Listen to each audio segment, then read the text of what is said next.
Здравейте, скъпи приятели! Това ще ни бъде първият такъв сериозен влог с пълен основен ремонт на М50 дизел BMW X5 F15.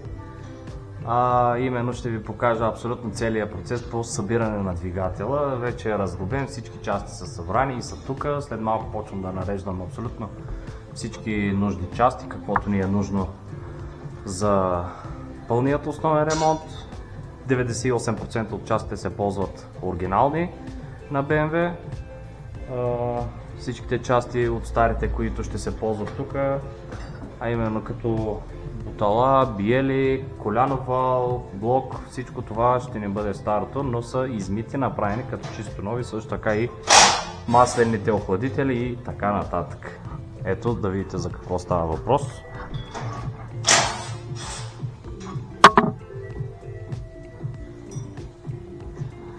И така нататък продължаваме по стъпка напред.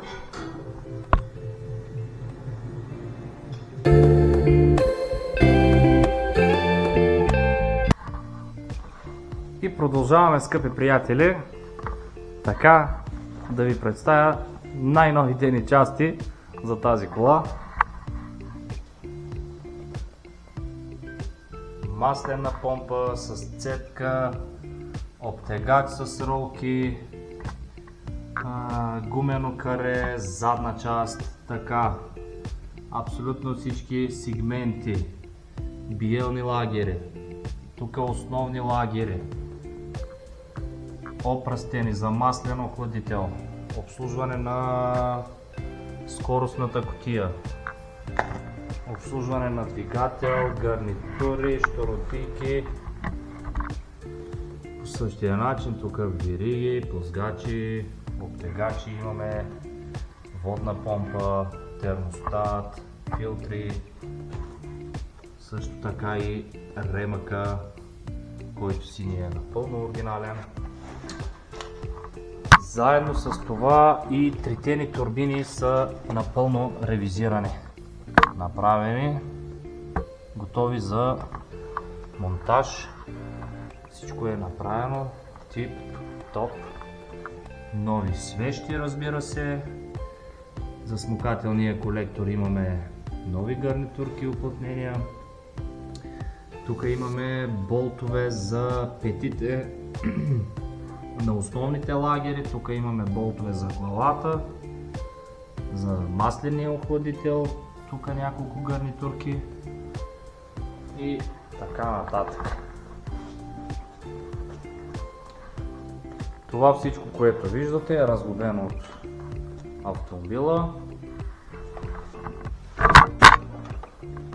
И след мъничко почваме да си зачистиме буталата, самите канали, където има още малко остатъчен нагач, челата и горните части тук на тези бутала. След което ще си монтираме сегментите. До ден-два очакваме да ни пристигне и последната част, която е поръчана за тази кола, именно гарнитура за главата. Защото се оказа, че в България, абсолютно никъде в цяла България нямаме оригинална гарнитура глава за този двигател N57. Не знам защо няма на склад, след като тези двигатели доста често се отварят за няколко ремонта или проблеми, които имат. Но такова е. То добре, че поне в чужбина има и ще бъде доставено до няколко дни. След малко до следващият етап, където почваме вече с след изчистване на буталата. След малко ще видите за монтажа на сегментите да бъдат подготвени, след което минаваме към монтаж на коляновия вал. Ще си смениме семеринги отпред и отзад и продължаваме напред.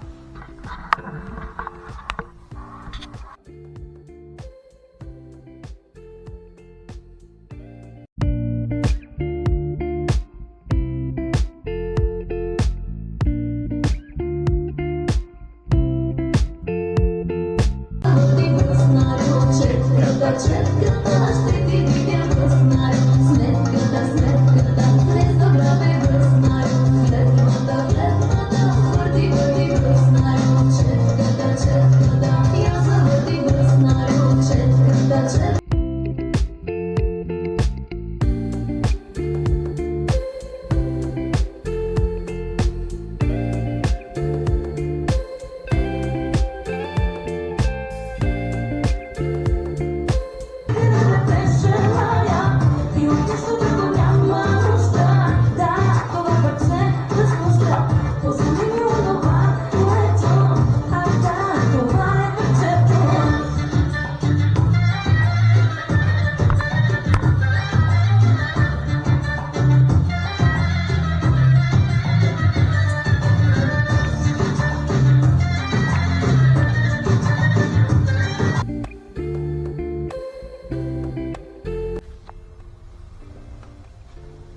Така, скъпи зрители, сега преминаваме към монтажа на сегментите за самите бутала.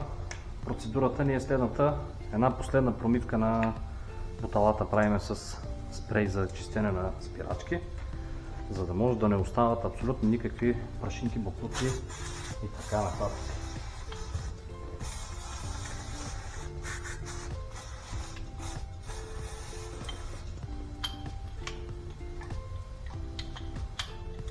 Така, бутала е готова.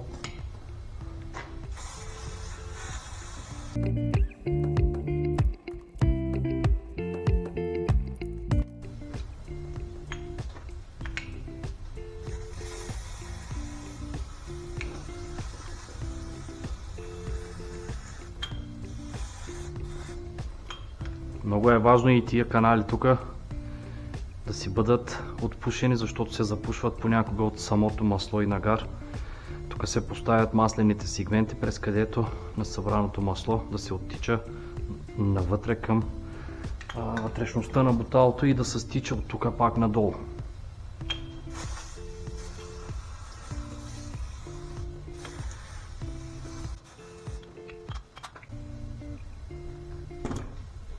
Готови сме с почистването на буталата. Преминаваме към монтажа. В всеки един от тия комплекти оригинални ползваме сегменти за този модел. Като ги отвориме, по принцип те си ги нареждат винаги първи, втори и трети сегмент. Но все пак трябва да се внимава и да се види точно как са наредени. Примерно, както сега сме си отворили пакета по този начин, нека да видим вътре кой е сегмента. Си го отвориме. Ето, по принцип, отгоре най-отгоре слагат трети сегмент. Това е масления, който се слага на самото бутало най-отдолу. И реално от пакета, като вземеме втори сегмент си е за посредата и третия сегмент най-отдолу, той си е за най-отгоре. И разликата между двата сегмента, средния и горния, разликата, секунда само, сега ви показвам каква е. Така, това си ни е най-горният сегмент и винаги трябва да се внимава, не знам дали ще се вижда на камерата, точно ето тук някъде имаме надпис, където пише ТОП. Има нещо като българската буква Ш наобратно и точно ето тук имаме надпис ТОП. Винаги трябва да се внимава, да се огледа сегмента хубаво от двете страни. ТОП означава с посока нагоре. Ето така трябва да се сложи, а не надолу. И разликата между двата сегмента, това е първи сегмент, където погледнато на самия процеп, така това си е напълно четвъртито, а реално вторият сегмент, който си ни е тук, вторият сегмент, можете да видите как си има нещо като конусче. Съвсем малко си има като конус, това е вторият сегмент. И много трябва да се внимава за тези неща. Нека преминем към монтажа. Така, това си ни е първи сегмент. Гледаме къде е топ. Топ си е нагоре. И първо почваме от... Само секунда, да не бъркаме реда. Първо почваме от най-долния сегмент, де-факто маслообиращия. Премахваме се от тук пружинката, която се отделя. Ето тук. Можете да видите как се разделя тая пружинка. Разтваряме се го това и преминаваме към самия монтаж. И другото важно нещо, което искам да ви покажа, че това пръстенче, което се разделя тук, мястото където се събира в едно, то си е тук отгоре. И като си сложиме и металния пръстен, де факто процепа на металният пръстен и процепа на тази пружинка трябва да са едно срещу друго. Ако процепа ни е отгоре на едното, на другото трябва да е отдолу. Едно срещу друго да са разположението по този начин. Пружинката се разделя тук, металната част се разделя точно тук.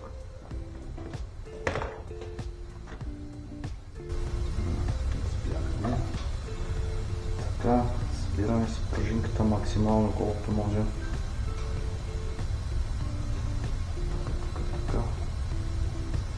Тук сме готови. След което си взимаме този сегмент и по същия начин виждаме тук пише топ. Този топ означава, че е нагоре.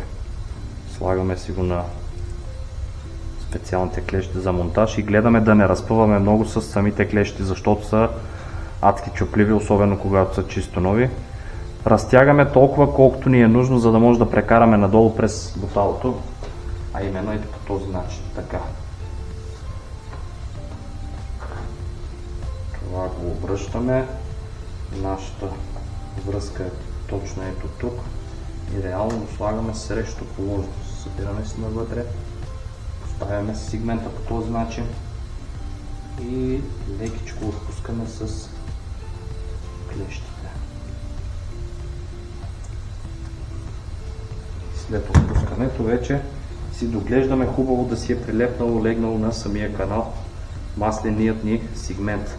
И е много важно каналите, както малко по-напред в клипа в началото, видяхте, тези канали трябва да се изчистят изключително хубаво, не само челната страна, ами и горната и долната страна, за да може да няма засядане на самия сегмент. Трябва да се провери винаги и така от всяка една страна да се върти свободно сегмента. Така, първият ни сегмент е готов. Вторият сегмент с конусчето обръщаме, намираме си топ и си го монтираме.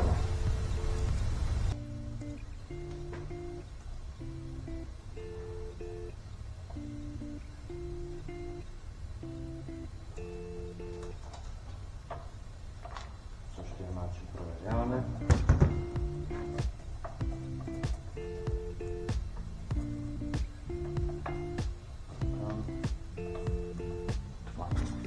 И най-горният ни сегмент, пак си намираме обозначението, което да е за горната страна.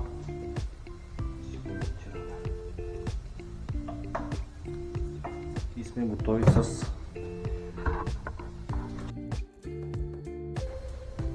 много е важно сегментите да се разпределят, за тези, които не знаят, да се разпределят ето по този начин, в знак на Мерцедес.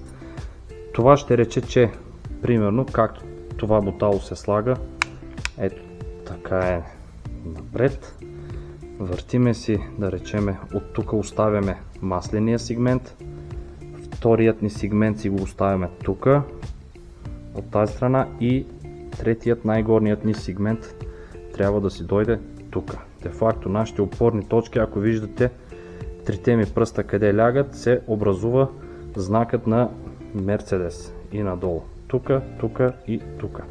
Не трябва да са в една редица абсолютно всички сегменти, защото там на това място, ако са в една редица, ще бута самото бутало в една страна, може да задере, може да насъбере голямо количество нагар по време на работа и да затегне по някое време. Имали сме и такава ситуация с BMW E46.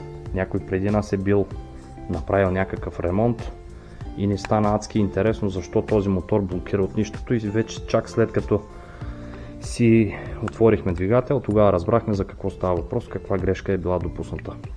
И преди монтаж буталата обилно се намазват с масло абсолютно навсякъде и малко преди да се мушнат надолу с скобата да се монтират към самият блок, си ги нареждаме сегментите както си му е реда и си ги мушкаме надолу внимателно и така нататък.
Така, скъпи приятели, искам да ви покажа как се избират лагери за N57 двигателите. Именно така, само трябва да се върнем към другата страна на този двигател. Така, показвам ви. Когато избираме лагери за N57, забележете ето тук тази информация, не знам колко може да се види от проблясъка. В случая при нас така обяснявам, дори да не се вижда много хубаво. В случая тук при нас пише К. Като идва от немското куплунг. Куплунг е съединител. Съединителът ни е от към скоростите. И почваме. Тук при нас е дадено. На самия блок се изписват номерациите. Де факто това са размери на лагерите, стандартни лагери с размерите. И при нас лагерите са от К нататък, като почваме от 7 лагер, за основните говориме, които лежат на самия блок. На коляновия вал, след малко ще ви покажа, те са изписани на коляновия вал за петите. Така, от страна на скоростната кутия, от като почваме куплунг, зайте 2, 2, 2, 3. Така, 7, 6 и 5 лагер са ни номерация 2. От към цветове, мисля, че бяха зелени. Не знам дали ще мога да... Ето то, там се вижда, за долните лагери говориме. Зелен цвят. Долните са зелен цвят и върху тях е изписано номер 2. И тук, както се вижда в случая, е зелен цвят. И на този лагер зелен цвят. Така. И на другия, мисля, че на номер 3, то трябва да си е с червен цвят, но не се вижда. На долния лагер вижда се номер 3. На долния това е аксиалния лагер. По тези данни се избират лагерите, които лежат на самият блок. Нека преминем към коляновия вал. Само да видя, ето от тази страна бяха. Така. И както се вижда, в случая тук така. В този случай като ни е изписано от онази страна и цифрите са тук. Като следва лагерите да бъдат на първа пета, говориме от предната част, откъдето са ремъците. На първа пета лагера трябва да ни е 2, 2, 2, 2. Отиваме към 6 лагер, 6-та пета, там е 3. И последния лагер на 7-ма пета пак е номер 2. От каталога си ги изваждаме тези данни и вече почва да ни става ясно къде какъв лагер ни е нужен. И естествено си ги слагаме такива, каквито ги е дал завода. Това са съвсем финни такива настройки на самите лагери. И в случая, както говорим, тук в момента цветовете не се виждат на горните лагери. За съжаление, както и да е, тук сме си поставили. Ние имаме с по-големия размер с номер 3 лагери на долните, както се вижда на първа пета и на аксиалната. И тук имаме номер 3 и тук имаме номер 3. Така. Пета номер 1 си го слагаме на място. И това е което е. Сега преминаваме към монтаж на коляновият вал.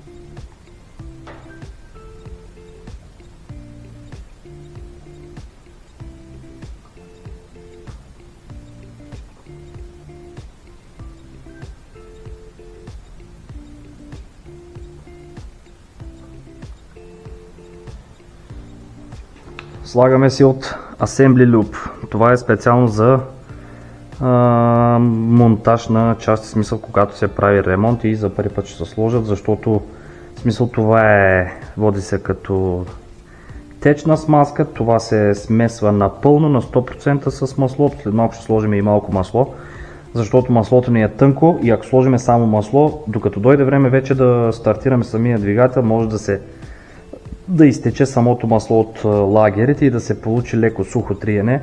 С това нещо на абсолютно всичките въртящи части предотвратяваме сухото триене, докато дойде време вече да се монтира и да се запали самия двигател, защото ние ще въртиме сега доста време тук. Самият колянов вал, заедно с буталата, нали, да си докараме и на центровка после след монтаж на главата и пак да се върти, да се види. Нали. И поради тази причина се слага винаги с такава смазка за професионална употреба е. Също така и по малко масло.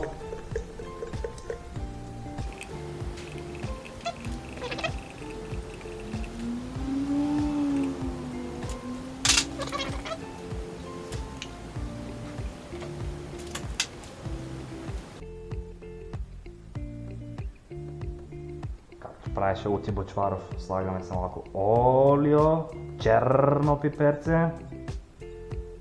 Така. Хоп, хоп, хоп, хоп. Смазката е от значение във всяко едно отношение. И в автосервиза, и в леглото. Всякъде е важна смазката, да няма сухо триене. И дойде ред да монтираме нашият колянов вал.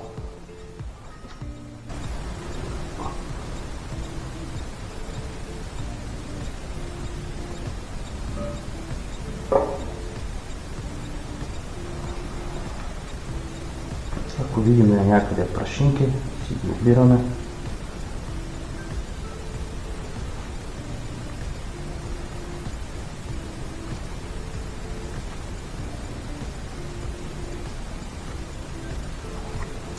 Тук примерно изях от изливане с четката.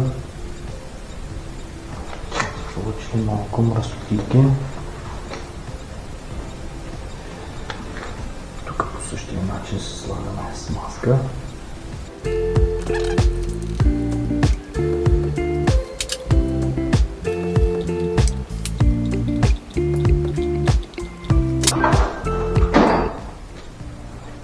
И почваме си от първата пета.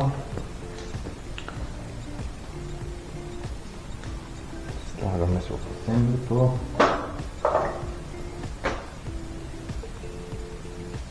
Малко маслице.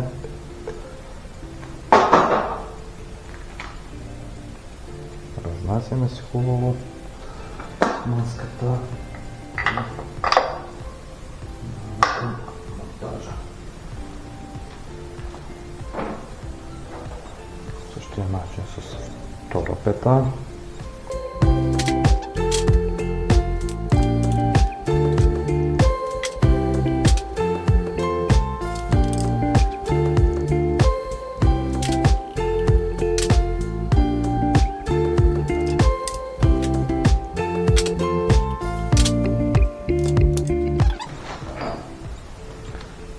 Номер 6.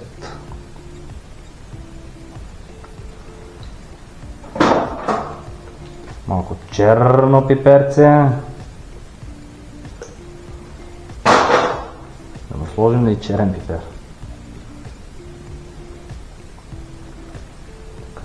Така.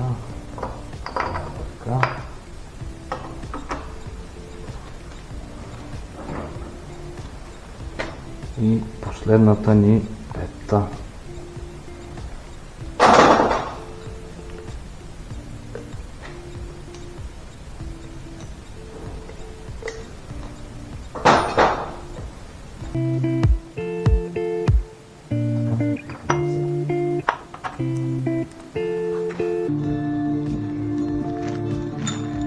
И новите ни болтове за петите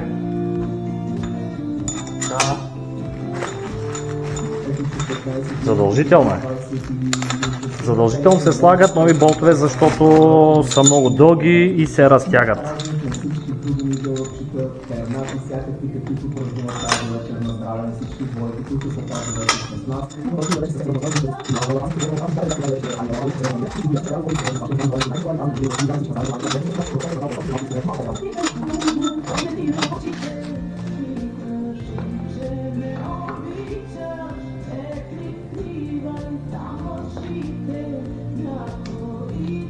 С пистолета само ги прибираме додолу.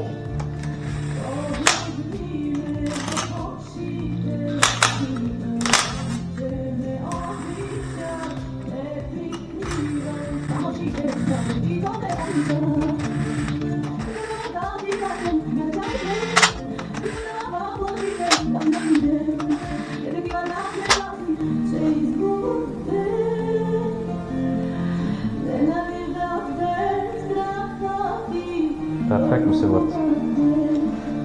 И нека преминем към затягане на самите болтове.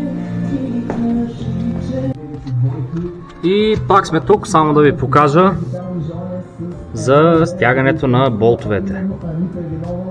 Не отстранявайте покритието на болтовете, затегнете болтовете на следните етапи. Така, първо ни дава 25 нютона, 50 нютона, 110 градуса един път, 110 градуса втори път и после си ги разлапваме 180 градуса назад, защото болтовете са нови и така са проектирани, направени, ще се разтегнат малко, за да може, нали, след като ги разслабиме един път, пак почваме да стягаме наново 25 нютона, 50 нютона, 110 градуса и още един път 110 градуса. И като цяло това е подсилваща плоча, това е съвсем друго, вече после се слага към самите пети, се затягат едни ламаринки там и под маслената помпа остава. Като цяло това е.